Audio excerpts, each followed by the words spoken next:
اخبرنی عن اول شیء خلق اللہ تعالی قال یا جابر ان اللہ تعالی قد خلق قبل الاشیاء نور نبیک من نوره فجعل ذلك النور يدور بالقدرة حيث شاء الله تعالى ولم يكن في ذلك الوقت لوح ولا قلم ولا شمس ولا قمر ولا جنة ولا نار ولا جن ولا انس ولا ارض ولا سماء. سبحان اللہ. شعر پڑھیں گا تو دوست بڑا سبحان اللہ کہنے ہیں. حدیث رسول دے بولے سبحان اللہ.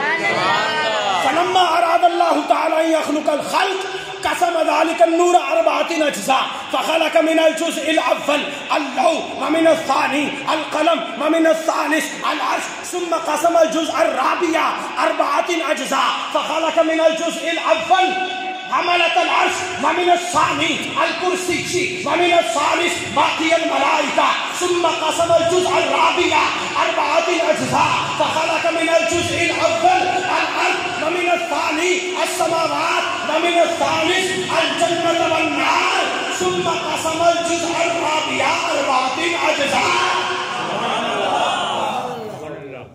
اللہ نواز سے بولیے سبحان اللہ. یہ تو نماز جانتے ہیں اس کی قدر کیا ہے. اللہ اکبر. اس متن کی قدر کیا ہے. ٹھیک ہے جی. حضرات آئیے ترجمہ سنتے ہیں. آپ قدردان ہیں اس میں کوئی شک نہیں, لیکن جو ہے وہ سمجھ سے معاملہ مطلب آتا ہے, لیکن آپ یہ سوچ کے سبحان اللہ کہیں کہ حضور کی شان ہے. حضرات حضرت جابر بن عبداللہ رضی اللہ تعالیٰ عنہ روایت فرماتے ہیں, فرمایا میں کریم نبی علیہ السلام حضرات نے تو حضرات حضور علیہ السلام کی بارگاہ میں عرض کی یا رسول اللہ میرے والدین کریم ہیں, حضور کا صاحب کو قربان, حضور نے ارشاد فرماؤ اللہ کریم نے سب کو پہلے کس چیز میں تخلیق فرمایا.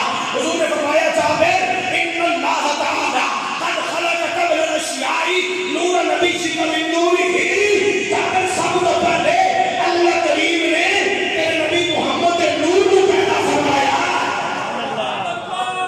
اللہ اکبر. فلما اراد اللہ تعالی ان يخلق الخلق, بلکہ یہاں پر آگے الفاظ ہیں جابر اس وقت پھر اللہ کریم نے حضور علیہ السلام کے نور کو تخلیق فرمانے کے بعد فلما اراد اللہ تعالی ان يخلق الخلق, اللہ کریم نے ارادہ فرمایا کہ میں کائنات کو تخلیق کروں. کوئی تو ہو میری بارگاہ میں سربا سجود ہونے والا ہو, کوئی تو ہو جو مجھے احکم الحاکمین ماننے والا ہو, کوئی تو ہو جو مجھے رب العالمین ماننے والا ہو.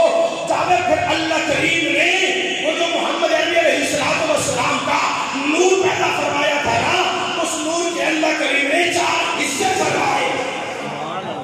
او نکرانے دوستو, او بیٹا نہ بیٹا اس طرح اٹھ کے آگے آ جائے.